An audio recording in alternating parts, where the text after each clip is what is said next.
Polri sebagai lembaga sipil yang dipersenjatai itu diberikan kemandirian, independensi untuk menjaga, mengawal, melindungi, melayani masyarakat dan tentu segala aturan perundang-undangan dan konstitusi secara presisi gitu ya. Mereka punya sumpah yang namanya Tribrata dan Catur Prasetya, yang kalau dilihat butir per butir itu sungguh-sungguh satria sifatnya, ya. Tapi yang kita alami kan selama ini institusi Polri tidak saja di bidang politik, tapi hal-hal yang terkait dengan institusinya sendiri dan pelayanan pengayomannya terhadap masyarakat mengalami degradasi luar biasa. Tidak saja di tingkat bawah di mana banyak sekali oknum Polri yang kemudian terlibat narkoba, perkelahian dan segala macam, ya, banyak sekali kita temui. Tapi sudah sampai ke pucuk hingga kejadian Sambo kemarin kita melihat betapa mengerikan. Lalu kita lihat juga kasus di mana seorang petinggi kepolisian, seorang Kapolda terlibat dalam jual beli narkotika, ya. Jadi ini satu teriakan dari nurani kami yang bersih dan jernih agar institusi Polri ini melakukan introspeksi ke dalam. Apakah mau seperti ini lembaga Polri yang menjadi benteng masyarakat sipil kemudian menjadi institusi yang mengangkangi namanya peraturan, hukum, perundang-undangan, yang ikut mengintimidasi masyarakatnya, cawe-cawe di bidang politik. Kalau institusi Polri sebagai benteng masyarakat sipil kemudian tunduk pada kekuasaan, maka masyarakat sipil rentan menjadi korban kesewenang-wenangan. Itulah yang ingin kami koreksi. Dan itu sejalan dengan dukungan yang kami terima dari masyarakat luas.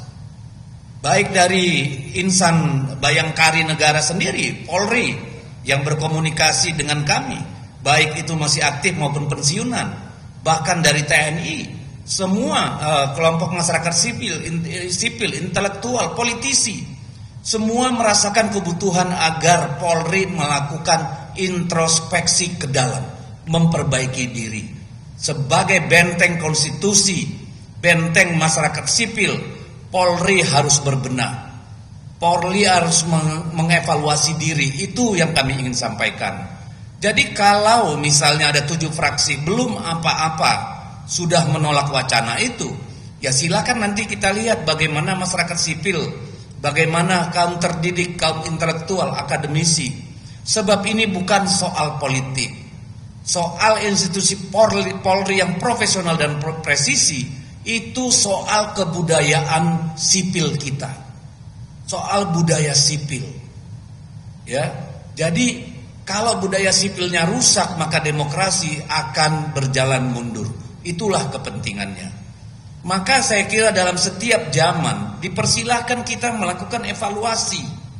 Kenapa tidak dilakukan dulu misalnya oleh DPR untuk melakukan evaluasi secara jernih? 2 tahun yang lalu wacana mengembalikan Polri di bawah Kemendagri seperti pada awal-awal Republik berdiri itu sangat kencang, ya, baik dari DPR sendiri maupun dari para peneliti, para intelektual, akademisi, itu kencang sekali. Silakan Anda Google, ya. Jadi bagi kami yang paling penting bagaimana Polri kembali menjadi perkakasnya rakyat, bukan perkakasnya penguasa. Itu yang paling penting.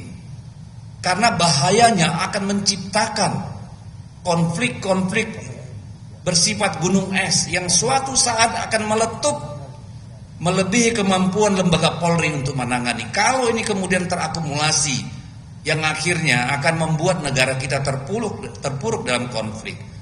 Oleh karena itu kami mengimbau, debat ini silakan kita lanjutkan, jangan diputus di tengah jalan. Ini adalah kesempatan bagi Polri mengoreksi diri dan bagi kita semua untuk bersama-sama memahami bahwa kekuasaan itu juga ada batasnya. Apa itu? Aturan, perundang-undangan, etika, moral, adab. itu semualah batas kekuasaan. Dan Polri lah sebagai benteng masyarakat sipil menjaga daripada yang namanya penyalahgunaan kekuasaan. Download Tribun X sekarang, menghadirkan lokal menjadi Indonesia.